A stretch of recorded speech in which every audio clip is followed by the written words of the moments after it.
إنك حميد مجيد. محترم علماء کرام اور عزیز سامعین، آج کا یہ مبارک جلسہ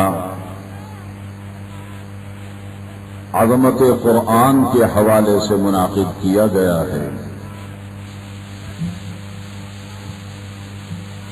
قرآن وہ عظیم شان کلام ہے جسے رب کائنات نے آسمانوں سے بندوں کی رہنمائی کے لیے نازل فرمایا، اور اس قرآن کریم کے اندر رب کائنات نے یہ خوبی اور کمال رکھا ہے کہ یہ قرآن خود تو عظیم ہے ہی، اس قرآن کے دامن میں جو آتا چلا جاتا ہے اللہ اسے بھی عظمتیں نصیب فرماتے چلے جاتے ہیں۔ اس قرآن کریم کے دامن میں آنے والا عظیم بن جایا کرتا ہے۔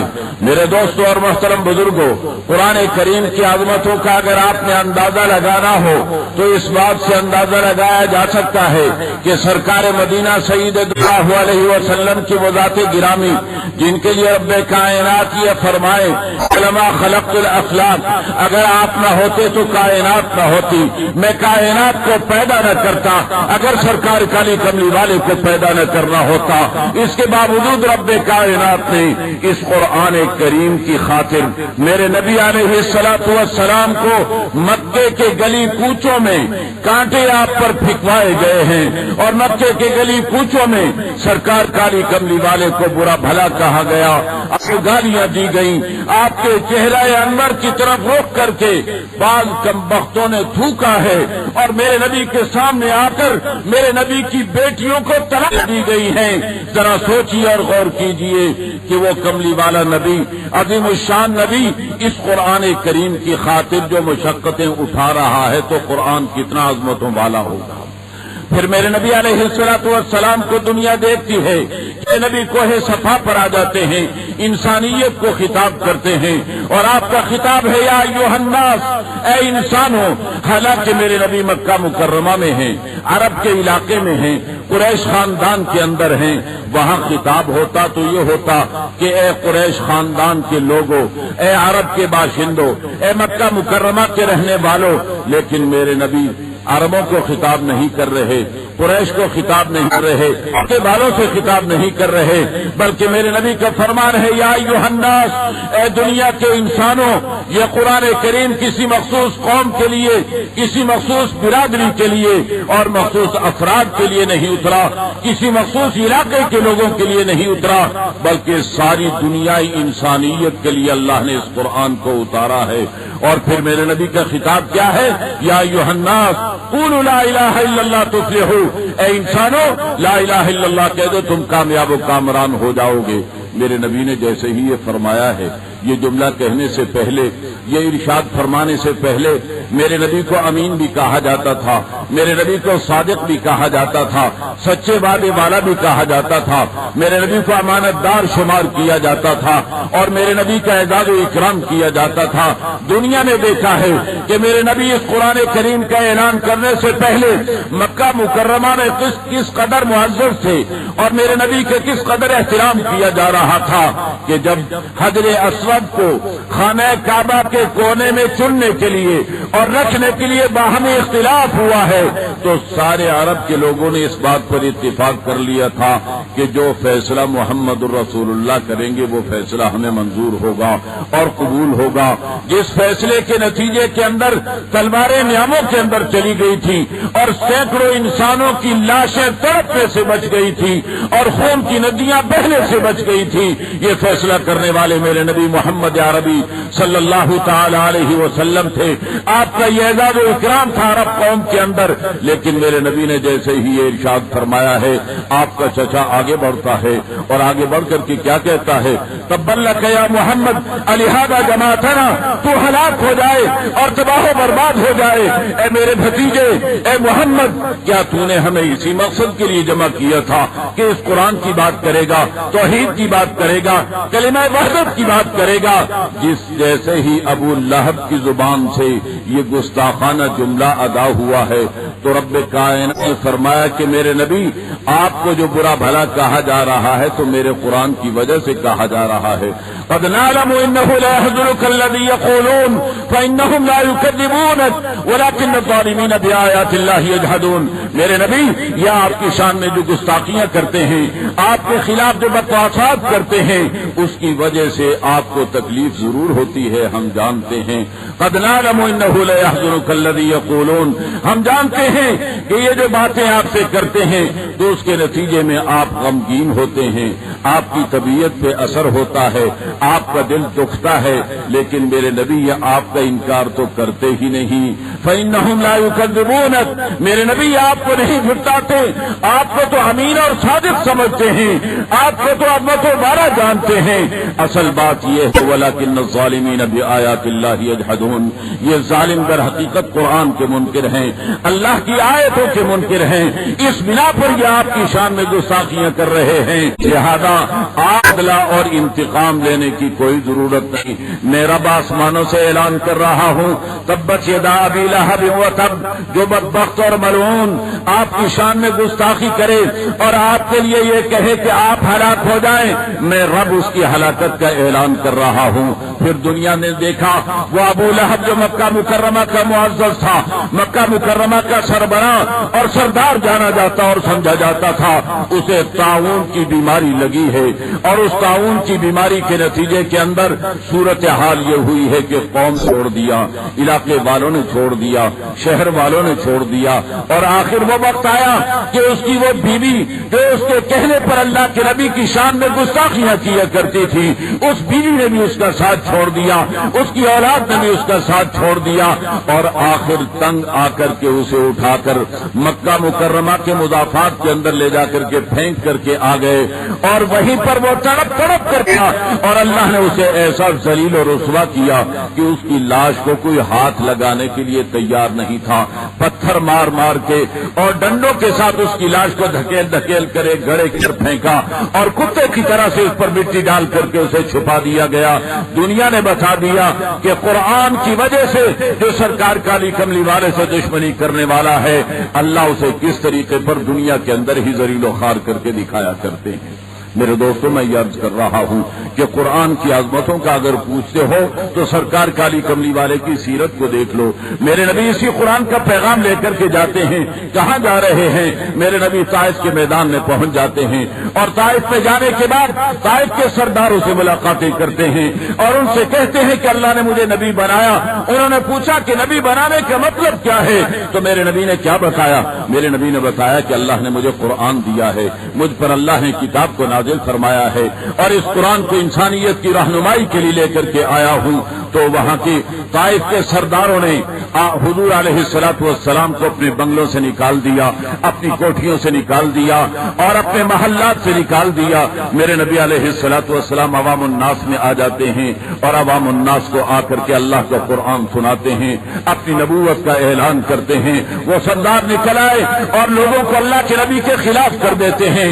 سرکار کو پتھر مارے جا رہے ہیں، آپ کے پیچھے کتے چھوڑے جا رہے ہیں، آپ کو گالیاں دی جا رہی ہیں. میرے نبی کو اتنے پتھر لگے ہیں، اتنے پتھر لگے ہیں کہ آپ کی پنڈلیاں زخمی ہو جاتی ہیں، خون بہنا شروع ہو جاتا ہے، اور خون اتنا نکلا ہے کہ نقاہت کی وجہ سے میرے نبی چل نہیں سکتے.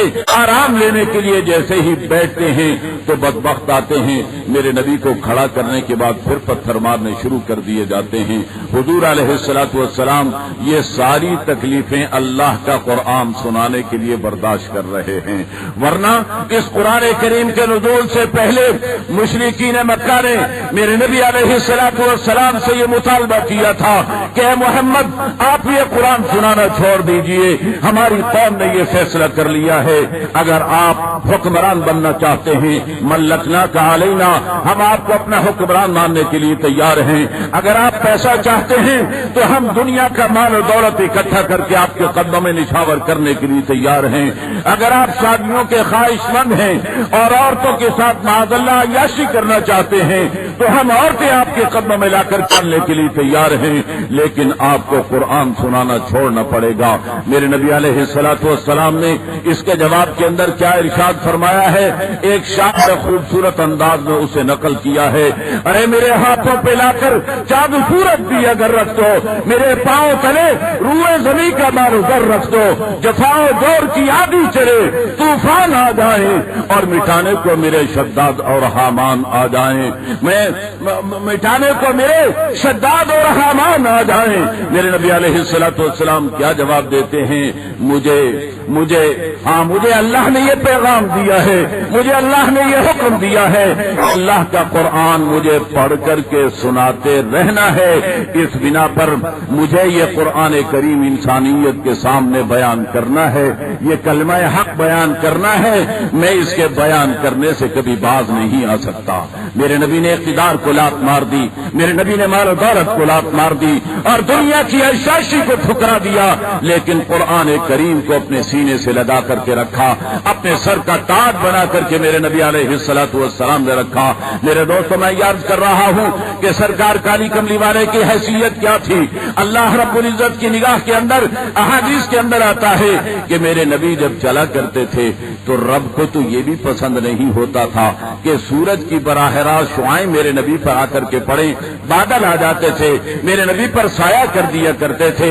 جس نبی کے لیے رب کائنات سورج کی تپش برداشت نہ کرتے ہو، اس نبی کو کبھی بدر کے میدان میں تکلیفیں دی جا رہی ہیں، اس نبی کی کبھی احد کے میدان کے اندر دندان مبارک کو شہید کیا جا رہا ہے، اور اس نبی کے چچا کے ٹکڑے کیے جا رہے ہیں، اور اس نبی کے چچا وہ جن کے لیے اللہ کے نبی علیہ الصلوۃ والسلام نے ارشاد فرمایا تھا کہ اگر میرا بس چلے اور مجھے موقع ملے تو میں اپنے چچا کے بدلے میں 70 کافروں کو قتل کروں اور ان کے ٹکڑے کروں۔ قرآن اتر آیا کہ میرے نبی یہ قربانیاں کس لیے دی جا رہی ہیں؟ اس قرآن کے لیے دی جا رہی ہیں۔ لیس لک من الامر شیء او یتوب علیہم او یعذبہم فانہم ظالمون۔ میرے نبی آپ کو کوئی اختیار یہاں پر نہیں ہے۔ یاد رکھیے، اللہ چاہے تو انہیں معاف کر دیں اور اللہ چاہے تو انہیں عذاب دے دیں، آپ ان کے لیے بد دعائیں نہیں کریں گے، بلکہ آپ تو ان کی ہدایت کی دعائیں ہی کرتے رہیں گے۔ تو میرے دوستوں اور محترم بزرگوں، میں عرض یہ کر رہا ہوں کہ سرکار کالی کملی والے کو اللہ رب العزت نے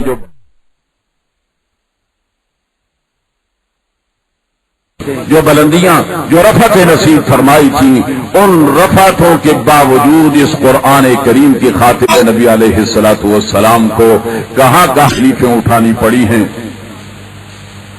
اور زندگی کے اندر مشقتیں اٹھانی پڑی ہیں۔ میرے نبی علیہ الصلوۃ والسلام احد کے میدان، میرے نبی علیہ الصلوۃ والسلام خندق کے میدان میں ہیں، خندق کھودی جا رہی ہے، صحابہ آ کر کے شکایت کر رہے ہیں کہ یا رسول اللہ کھانے کو کچھ نہیں ملا، پیٹ کے اندر کچھ نہیں، بھوک لگ رہی ہے، کمر دوری ہوئی چلی جا رہی ہے، ہمارے لیے خندق کھودنا مشکل ہو رہا ہے۔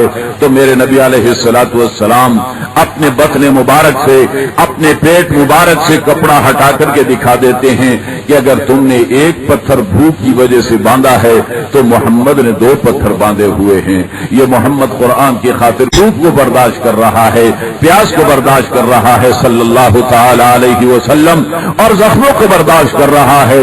میرے بھائیوں، میں عرض یہ کر رہا ہوں کہ قرآن کریم کی عظمتوں کا کیا ٹھکانہ ہے جس قرآن کے لیے سرکار کالی کملی والے زخمی ہو رہے ہوں، جس قرآن کے لیے میرے نبی کو زہر کھلایا جا رہا ہو، جس قرآن کے لیے میرے نبی کی شان میں گستاخیاں اور توہین کی جا رہی ہو۔ اس بنا پر ہمیں سوچنا چاہیے اور یہ بات ہمیں سمجھ لینی چاہیے۔ یاد رکھیے، اللہ رب العزت کے کلام، دنیا کے اندر اللہ کے کلام کو جو آگے اور بڑائیاں حاصل ہیں، کسی دوسرے کلام کو وہ حاصل نہیں۔ میرے نبی علیہ الصلوۃ والسلام نے ارشاد فرمایا کہ رب کائنات کا یہ فرمان ہے کہ جو بڑائی، جو مرتبہ اور مقام مجھے اپنی مخلوقات پر حاصل ہے، وہی مرتبہ اور مقام میرے قرآن کو مخلوقات کے کلام پر حاصل ہے۔ اس لیے تو اللہ نے فرمایا فلا اقسم بمواقع النجوم، میں ستاروں کی قسمیں کھا کر کے کہہ رہا ہوں فلا اقسم بمواقع النجوم وانه لقسم لو تعلمون عظیم. ارے انسانوں، اگر تم جانو اور غور کرو تو دیکھو میں بہت بڑی قسم کھا کے کہہ رہا ہوں. وانه لقسم لو تعلمون عظیم. ارے اگر تمہیں سمجھ ہوتی تو تم جانتے کہ اللہ کتنی بڑی قسم کھا کر کے تمہیں کہہ رہے ہیں. اور کہتے کیا ہیں؟ وانه لقسم لو تعلمون عظیم انه لقرآن کریم. یہ قرآن بڑی کرامت والا، بڑی عزتوں والا قرآن ہے. انه لقرآن کریم فی کتاب مکنون. اور اللہ نے اسے کتاب کے اندر چھپا کر کے رکھا ہوا ہے، لوح محفوظ کے اندر چھپا کر کے رکھا ہوا ہے. فی کتاب مکنون لا یمسہ الا المطہرون. اس قرآن کریم کو پاکیزہ لوگوں کے سوا کوئی نہیں چھو سکتا. قرآن کریم کو کون ہاتھ لگا سکتا ہے؟ ذرا زور سے بولو. معلوم ہوتا ہے کہ آپ لوگوں کو نیند کچھ زیادہ آ رہی ہے. قرآن کیا کہتا ہے؟ قرآن کو کون ہاتھ لگائے گا؟ پاکیزہ انسان قرآن کو ہاتھ لگا سکتے ہیں، بدبخت اور کمبخت قرآن کو ہاتھ نہیں لگا سکتے. اس کا کیا مطلب ہے؟ اس کا مطلب یہ ہے کہ اللہ ضابطہ بیان کر رہے ہیں اس قرآن کریم کے حوالے سے، اور اللہ رب العزت یہ بتا رہے ہیں کہ قرآن کریم کو کسی کمبخت کو ہاتھ لگانے کی اجازت نہیں دینی چاہیے. اب یہ ذمہ داری کون ادا کرے گا؟ یہ ایمان والوں کی ذمہ داری ہے کہ ایمان والے اس موقع پر اپنی غیرت کا مظاہرہ کریں اور اپنی غیرت کا مظاہرہ کر کے قرآن کریم کے تحفظ کا فیصلہ کریں. میرے دوستو، آج ایمان والے موجود ہوں اور 1.5 ارب ایمان والے، کلمہ پڑھنے والے اور قرآن کریم کو برحق کتاب سمجھنے والے دنیا کے اندر زندہ موجود ہوں، اور ان کے سامنے قرآن کریم کو غلاظت میں ڈالا جائے، گندگی کے اندر پھینکا جائے، کموڈ کے اندر ڈالا جائے، اور بدبخت اور کمبخت امریکی اور ان کے کتے قرآن کریم کی توہین کر رہے ہوں اور قرآن کریم کی گستاخیاں کر رہے ہوں، اور یہ مسلمان آرام سے بیٹھا ہوا ہو. اللہ کی قسم، ایسی زندگی پر ڈوب مرنا چاہیے. ایسی زندگی پر لاکھوں شہادتوں، لاکھوں شہادتوں، ایسی زندگیاں اس شہادت پر قربان کی جا سکتی ہیں. میرے دوستوں اور محترم بزرگوں، میں ان مجاہدین کو سلام کرتا ہوں کہ جن مجاہدین نے یہ مناظر اپنی آنکھوں سے دیکھ کر امریکیوں کو ناکوں چنے چبا کر کے دکھائے ہیں، اور امریکیوں کا وہ حشر کیا ہے گوانتانامو کے اندر کہ ہر طرف سے یہ آوازیں اٹھنے لگی ہیں کہ اب ہم اس قید خانے کو بند کرنے والے ہیں اور اس قید خانے کو ختم کر دیں گے. ان مجاہدین نے یہ بتا دیا ہے کہ ہمیں تکلیفیں دی جا سکتی ہیں، ہمیں اذیتیں پہنچی جا سکتی ہیں، لیکن قرآن کریم کے حوالے سے ہم کسی قسم کی توہین کو گوارا اور برداشت نہیں کر سکتے. ایک بے ایمان امریکی نے کیا کہا؟ ایک مجاہد القحطانی جو کہ گوانتانامو کے اندر اس قرآن کریم کی عظمت کے لیے قید و بند کی صعوبتیں برداشت کر رہا ہے اور ہمارے بے ایمان حکمرانوں کا مرثیہ پڑ رہا ہے، وہاں پر اسے بلایا گیا اور اسے کہا گیا کہ اگر تمہارا رب قرآن کو بچا سکتا، قرآن کی عظمت کو بچا سکتا تو آج بچایا کیوں نہیں؟ ہمارے کتوں نے تمہارے کموڈ کے اندر قرآن ڈالا ہے، تم کیا کر سکتے ہو؟ اس نوجوان قحطانی کے ہاتھ بندھے ہوئے تھے، اس کی ٹانگیں بندھی ہوئی تھی. اس نے کیا؟ اس نے کہا ذرا میرے قریب آؤ، میں تمہارے کان میں بتانا چاہتا ہوں. جیسے ہی وہ قریب آیا، اس نے سر اس کے قریب کر کے اس زور کے ساتھ اس کے مارا ہے کہ اس کی ناک توڑ ڈالی اور اس کی نکسیر نکال دی، اور بتایا کہ میرا رب یہ پیغام دے رہا ہے کہ میرے سامنے اگر رب کے قرآن کی توہین ہوگی تو میں جان لگا سکتا ہوں، لیکن قرآن کی توہین کو گوارا اور برداشت نہیں کر سکتا. ہماری غیرت کو چیلنج ہے کہ ہم آزاد پھر رہے ہیں اور قرآن کریم کی توہین کو گوارا اور برداشت کر رہے ہیں. میرے دوستوں اور محترم بزرگوں، میں عرض یہ کر رہا ہوں کہ ضرورت اس امر کی ہے. قرآن کو تو اللہ نے عظمتوں والا بنایا ہے، لیکن اللہ اس کی عظمتوں کا تحفظ تمہارے ذریعے کروانا چاہتے ہیں، ایمان والوں کے ذریعے کرانا چاہتے ہیں. اللہ یہ چاہتے ہیں کہ قرآن کے تحفظ کی سعادت ان ایمان والوں کو نصیب کر دی جائے اور ایمان والوں کو عطا کر دی جائے. الحمدللہ ہمارے دینی مدارس قرآن کا تحفظ کر رہے ہیں، قرآن کریم کے الفاظ کی بھی حفاظت کی جا رہی ہے. چھوٹے چھوٹے بچے قرآن کریم کو اپنے سینوں میں لے رہے ہیں اور پھر اپنے سینوں میں لینے کے بعد اس قرآن کریم کو پوری دنیا کے لیے محفوظ کر رہے ہیں. اور پھر آپ نے دیکھا کہ اس قرآن کریم کو محفوظ کرنے والے ہمارے مدارس اور اس قرآن کو محفوظ کرنے والے ہمارے نوجوان اور ہمارے بچے، رب کائنات نے الحمدللہ کہ ان کا رعب دنیا کے اندر ایسا رکھا ہوا ہے کہ دینی مدارس جن کی کوئی حیثیت نہیں سمجھی جاتی، اللہ کی قسم ہمارے چھوٹے بچے جب سبق یاد کرنے کے لیے ہلتے ہیں نا تو واشنگٹن اور نیو یارک کے در و دیوار بھی اس کے ساتھ ہی ہلتے ہیں، اور پینٹاگون والوں کی پینٹیں ڈھیلی پڑ جاتی ہیں جب یہ ہمارے نوجوان قرآن کریم کی تلاوت کر رہے ہوتے ہیں اور قرآن کریم کے تحفظ کے لیے اپنی جانوں کو لگانے کا عہد و پیمان کر رہے ہوتے ہیں. میرے دوستوں، میں عرض یہ کر رہا ہوں کہ قرآن کو تو اللہ نے محفوظ بنایا ہے، قرآن کو تو اللہ نے عظمتوں والا بنایا ہے. ضرورت اس امر کی ہے کہ ایمان اس قرآن کے دامن میں آ کر اپنے لیے عظمتوں کو سمیٹ لے. قرآن کریم میں آتا ہے، اللہ رب العزت نے ارشاد فرمایا،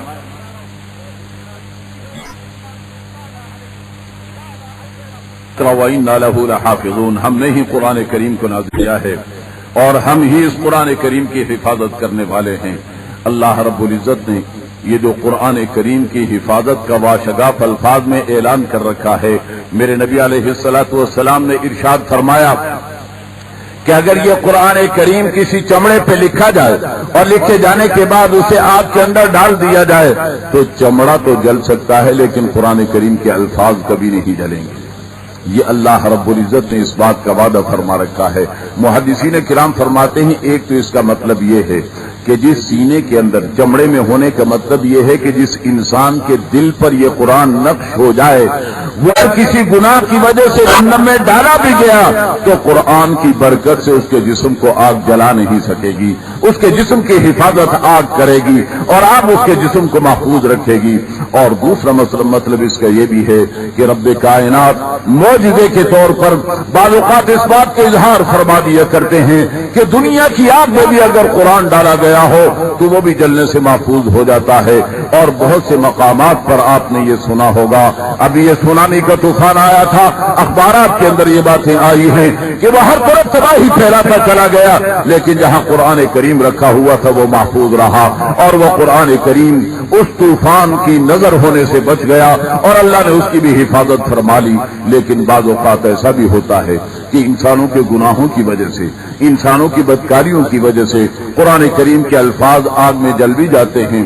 تو ایک واقعہ ہمیں اپنی تاریخ کے اندر ملتا ہے، اس واقعے کو میں نقل کرنا چاہتا ہوں تاکہ ہمیں اس بات کا حوصلہ ہمارے اندر پیدا ہو کہ اللہ نے قرآن کریم کو کس طریقے پر محفوظ فرما رکھا ہے. ہمارے ہندوستان کی ایک بڑی عظیم الشان شخصیت اور پھر ان کی اولاد کو بھی اللہ نے قرآن کی خدمت کے لیے زندہ رکھا اور ان کے ذریعے سے اللہ نے قرآن کی خدمتیں لی ہیں.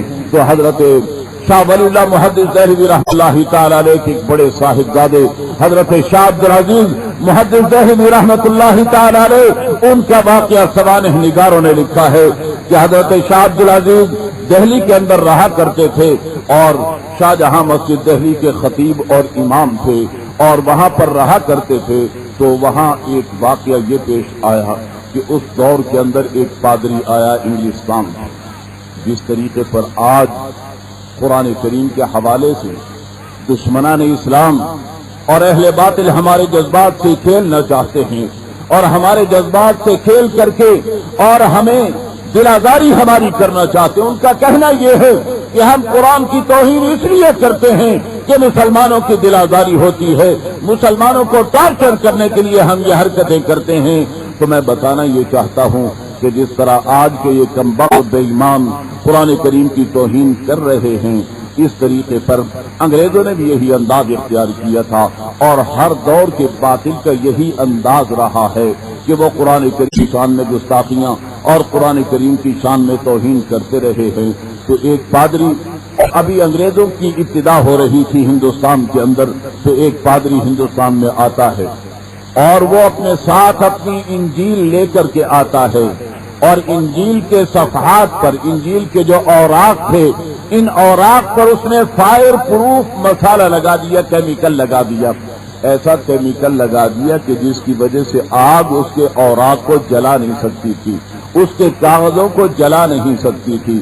اس نے پوری کتاب کو فائر پروف مسالہ لگایا، کیمیکل لگایا، اور لگانے کے بعد آ کر کے اعلان کیا ہندوستان میں، اور اعلان یہ کیا کہ مسلمانوں میں تمہیں چیلنج کرتا ہوں، اگر تم قرآن کریم کو سچا کہتے ہو، ہم انجیل کو سچا کہتے ہیں کہ یہ عیسیٰ علیہ السلام پر انجیل اتری، یہ سچی کتاب ہے، ہم قرآن کو نہیں مانتے، تم قرآن کو سچا کہتے ہو اور قرآن کے ماننے کا اعلان کرتے ہو، تو آؤ ہم تمہیں چیلنج کرتے ہیں کہ آگ کا لاؤ جلاؤ، اور آگ کا لاؤ جلانے کے بعد ہم بھی انجیل کو آگ کے اندر پھینکیں گے، تم بھی قرآن کو آگ کے اندر پھینک دینا، جو جل جائے وہ جھوٹا ہوگا اور جو بچ جائے وہ سچا ہوگا۔ اس پادری نے یہ مطالبہ کر دیا کہ مسلمان اس چیلنج کو قبول کریں۔ مسلمانوں نے اس بات کو محسوس کر لیا کہ ہمارے پاس وہ ٹیکنالوجی نہیں، وہ فائر پروف کیمیکل ہمارے پاس موجود نہیں کہ ہم بھی قرآن کریم کو لگا سکیں، لہذا اگر ہم نے اس چیلنج قبول کر لیا اور آگ کے الاؤ کے اندر ڈال دیا تو ہو سکتا ہے ہمارے گناہوں کی وجہ سے قرآن کریم کی اگر اوراق کا کوئی حصہ جل گیا تو اس کے نتیجے کے اندر قرآن کریم کی توہین اور گستاخی ہو جائے گی۔ اس بنا پر اس پادری کا چیلنج قبول کرنے کے لیے پورے ہندوستان کے اندر کوئی تیار نہیں تھا۔ وہ کبھی بمبئی میں، کبھی کلکتہ میں، تو کبھی لکھنؤ میں، پورے ہندوستان کے اندر چیلنج کرتا ہوا پھر رہا تھا اور کوئی اس کا چیلنج قبول کرنے کے لیے تیار نہیں تھا۔ آخر وہ پادری دہلی کے اندر آ جاتا ہے اور آ کر کے چیلنج کرتا ہے کہ لوگوں، مسلمانوں، میرا چیلنج ہے، ہم انجیل آگ میں ڈالنے کے لیے تیار ہیں، تم بھی قرآن کو آگ میں ڈالنے کے لیے تیار ہو جاؤ۔ تو حضرت شاہ عبدالعزیز محدث دہلوی رحمت اللہ تعالی علیہ، اللہ اس شخص کی قبر کو نور سے بھر ڈالے جس نے قرآن کی عظمت کو دنیا کو دکھا کر کے دنیا کو یہ بتا دیا کہ قرآن ہر دور کے اندر عظمت و بالا ہوا کرتا ہے۔ حضرت نے فرمایا پادری کو چیلنج کر دو اور پادری کا چیلنج قبول کر کے بتا دو کہ فقیر عبدالعزیز یہ چیلنج قبول کر رہا ہے اور آگ کا الاؤ جلانے کے لیے اور اس میں تمہارے چیلنج کو پورا کرنے کے لیے تیار ہے۔ لہذا تاریخ متعین کر دی جائے، دن متعین کر دیا جائے، وقت متعین کر دیا جائے، اور اس متعین وقت کے اندر تاریخ میں اور اس دن کے اندر پورے لوگوں کو اکٹھا کر دیا جائے اور جمع کر دیا جائے، آگ کا الاؤ جلا دیا جائے۔ فقیر عبدالعزیز یہ چیلنج پورا کرنے کے لیے تیار ہے۔ چنانچہ یہی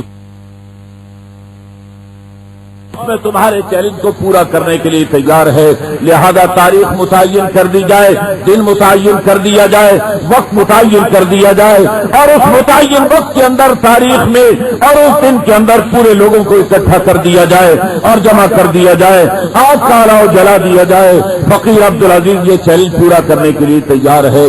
چنانچہ یہی ہوا، متعین آ گیا، تاریخ آ گئی، وقت متعین آ گیا، اور پادری اسٹیج پر کھڑا ہوا چلا رہا ہے اور کہہ رہا ہے مسلمانوں آؤ میں اپنی انجیل کو آگ میں ڈالنے کے لیے تیار ہوں، تم بھی ہمت کرو اور اپنا قرآن آگ میں ڈالنے کے لیے تیار ہو جاؤ۔ حضرت شاہ عبدالعزیز محدث دہلوی رحمت اللہ تعالی علیہ آگے بڑھتے ہیں اور آگے بڑھ کے اس پادری کا ہاتھ پکڑ لیتے ہیں اور فرماتے ہیں پادری صاحب تمہیں انجیل کی توبہ مبارک ہو، تمہیں اپنی کتاب کی گستاخی مبارک ہو، مسلمان ابھی اتنا گستاخ نہیں ہوا اپنے ہاتھ سے اپنے قرآن کو آگ کے اندر ڈالے، تم گستاخ ہو سکتے ہو، تم اپنی کتاب کو آگ میں پھینک سکتے ہو، مسلمان ایسا گستاخ نہیں۔ میں نے تیرا چیلنج اس لیے قبول کیا ہے کہ تو اپنی انجیل کو سینے سے لگا لے۔ عبدالعزیز اپنے قرآن کو سینے سے لگاتا ہے، عبدالعزیز بھی آگ میں چھلانگ لگا رہا ہے، تم بھی آگ میں چھلانگ لگا دو، جو جل جائے گا وہ جھوٹا ہوگا، جو بچ جائے گا وہ سچا ہوگا۔ حضرت شاہ صاحب رحمت اللہ تعالی علیہ کا چیلنج سن کر اس پادری کے تو رنگ اڑ گئے، اس کا رنگ پھک ہو کر کے رہ گیا اور وہ کہنے لگا کہ شاہ صاحب میں اپنی شکست تسلیم کرتا ہوں، ہینڈز اپ کر رہا ہوں، میں اپنی شکست کو مان رہا ہوں۔ کیوں؟ اس لیے کہ میں نے فائر پروف کیمیکل اپنی انجیل کو تو لگایا تھا، اپنے جسم کو لگا کے نہیں آیا تھا۔ مجھے یہ معلوم نہیں تھا کہ مسلمان اتنا جرأت والا ہو سکتا ہے کہ وہ آگ میں بھی چھلانگ لگا سکتا ہے، لہذا میں اپنی شکست کو تسلیم کر رہا ہوں۔ حضرت شاہ عبد العزیز کو اللہ نے سرخرو فرمایا اور قرآن کی عظمت کے جھنڈے وہاں پر گڑ گئے. اور پھر کیا ہوا کہ کتنے لوگ اس پادری کے چیلنج کو سن کر کے مرتد ہو گئے تھے. اس واقعے کو دیکھ کر سارے دوبارہ اسلام کے اندر داخل ہو گئے اور کتنے نئے عیسائیوں کو اللہ نے اسلام میں داخل ہونے کی سعادت نصیب فرما دی. پھر اس کے بعد شاہ صاحب رحمت اللہ تعالی علیہ جب واپس اپنے حجرہ مبارک میں تشریف لائے تو حضرت کے شاگرد اور حضرت کے معتقدین مبارکباد دینے کے لیے حاضر ہونے لگ گئے کہ حضرت مبارک ہو، اللہ نے آپ کو سرخرو فرمایا، کامیاب فرما دیا اور قرآن کی عظمتوں کو اللہ نے دنیا کے سامنے ظاہر کر کے دکھا دیا، آپ کو ہم مبارکباد دیتے ہیں. تو حضرت شاہ عبد العزیز رحمت اللہ تعالی علیہ سرنگوں ہیں اور فرما رہے کہ میرے اللہ کا احسان ہے کہ اللہ نے ہمیں کامیابی نصیب فرمائی ہے. تو ایک شاگرد کہنے لگا کہ حضرت آپ نے چیلنج تو بہت بڑا کر دیا تھا، اگر وہ انگریز مان ہی وہ پادری کہہ دیتا کہ تم بھی چھلانگ لگاؤ ہم بھی لگاتے ہیں. اس لیے کہ علماء کا اس زمانے کا یہ فیصلہ تھا کہ اس دور کے اندر پورے عالم اسلام میں عرب و عجم کے اندر شاہ عبد العزیز سے بڑا محدث اور شاہ عبد العزیز سے بڑا مفسر اور اسلامی علوم کا ماہر کوئی نہیں تھا. لہذا اگر وہ پادری یہ کہتا کہ چلو میں تو مروں گا، ایک عام پادری ہوں، مسلمانوں کا سب سے بڑا عالم جلے گا آگ کے اندر، اگر وہ چھلانگ لگانے کے لیے تیار ہو جاتا تو پھر آپ کیا کرتے؟ حضرت شاہ صاحب رحمت اللہ علیہ کا جواب ذرا سنیے، ایمان افروز جواب دیتے ہیں. حضرت شاہ عبد العزیز محدث دہلوی رحمت اللہ تعالی علیہ فرمانے لگے فقیر نے یوں ہی چیلنج نہیں کر دیا تھا، بلکہ فقیر کو اپنے رب پر اتنا اعتماد تھا کہ جس اللہ نے ابراہیم خلیل اللہ کے لیے آپ کو گلے گلزار بنایا تھا، اللہ کی قسم وہ رب قرآن کریم کی برکت سے اس خادم قرآن کے لیے بھی آپ کو گلے گلزار بنا سکتا ہے. میرا یہ عقیدہ تھا. میں اس واقعے سے آپ کو یہ بتانا چاہتا ہوں کہ قرآن کریم کی عظمتیں مسلم ہیں، قرآن کریم کی حفاظتیں مسلم ہیں، لیکن میں یہ بتانا چاہتا ہوں کہ جو قرآن کے دامن میں آتا ہے اللہ اسے بھی محفوظ فرما دیا کرتے ہیں، اللہ اسے بھی عظمت نصیب فرما دیا کرتے ہیں. بھائیو محترم دوستوں اور بزرگوں، اس بنا پر میں یاد کرنا چاہتا ہوں کہ اس قرآن کریم کے دامن میں آ کر کے عظمتیں لوٹ لو. اللہ کی قسم یاد رکھنا، آج تم یہ کہتے ہو کہ ہم اسلام کا امیج بہتر بنا رہے ہیں، ہم پاکستانیوں کو امیج دنیا کی نگاہ کے اندر اچھا کر رہے ہیں. اللہ کی قسم کرتا ہوں جب تک قرآن کے دامن میں نہیں آؤ گے تمہاری عظمتیں دنیا میں تسلیم نہیں کی جا سکتی. تم ایسے ہی ذلیل و خوار رہو گے، وہ تمہیں ذلیل بھی کرتے رہیں گے اور ساتھ تم سے مطالبے بھی کرتے چلے جائیں گے. تم ایک کام کرتے ہو وہ آگے 100 مطالبوں کی فہرست پھر پیش کر دیتے ہیں اور تم انہیں پورا کرتے رہتے ہو. اس بنا پر یاد رکھو کہ آج کے دور میں ذلتوں اور رسوائیوں کو اگر پھینکنا ہے اور عظمتوں کو حاصل کرنا ہے تو عظمتوں والے قرآن کے دامن میں آنا پڑے گا. آج ہمیں کہا جاتا ہے کہ مسلمان جذباتی ہو جاتا ہے اور جذباتی ہو کر آپے سے نکل جاتا ہے، نعرے لگانے لگ جاتا ہے اور جوش میں آ کر کے خود کچھ حملے کرنے لگ جاتا ہے. میں تم سے پوچھتا ہوں کہ بتاؤ، جس کی بہو بیٹیوں کی عصمت دری کی جا رہی ہو اور جس کی آسمانی کتاب کی اور آنکھ کو پھاڑا جا رہا ہو، شہید کیا جا رہا ہو اور کموڈ کے اندر ڈالا جا رہا ہو، مجھے بتاؤ اس مسلمان کے سامنے آخر راستہ کون سا رہ جاتا ہے؟ دو ہی راستے رہ جاتے ہیں، یا بے غیرتی کی زندگی گزارے یا غیرت کی موت خود بھی مرے اور اپنے ساتھ سینکڑوں کو لے کر کے چلا. کتنے غیرت مند ہیں جرأت کے ساتھ یہ اقدامات کر رہے ہیں. میں عرض یہ کرنا چاہتا ہوں کہ ہمیں اپنے اندر وہ قوت پیدا کرنی ہوگی کہ ہم دنیا کو یہ بتا سکیں کہ دنیا والوں قرآن کریم کے ساتھ کسی قسم کی زیادتی کی اجازت نہیں دی جائے گی اور قرآن کریم کی توہین اور گستاخی کرنے کی اجازت نہیں دی جائے گی. میں اس سلسلے کے اندر حضرت ابوبکر صدیق رضی اللہ تعالیٰ عنہ کا ایک واقعہ نقل کرنے کے بعد اپنی بات کو ختم کرنا چاہتا ہوں.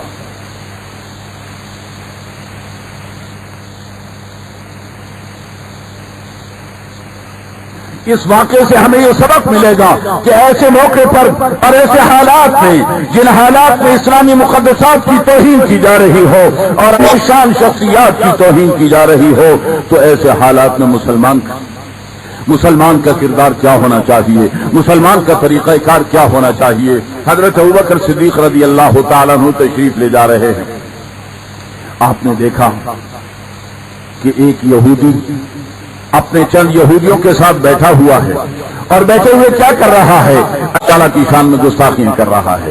کیا ہے کہ اللہ فقیر ہو گیا، اللہ نے چندے کی اپیل کر دی۔ قرآن کہتا ہے نا من ذا الذی یقرض اللہ قرضا حسنا، اللہ کو قرض حسنا دینے والا کون ہے؟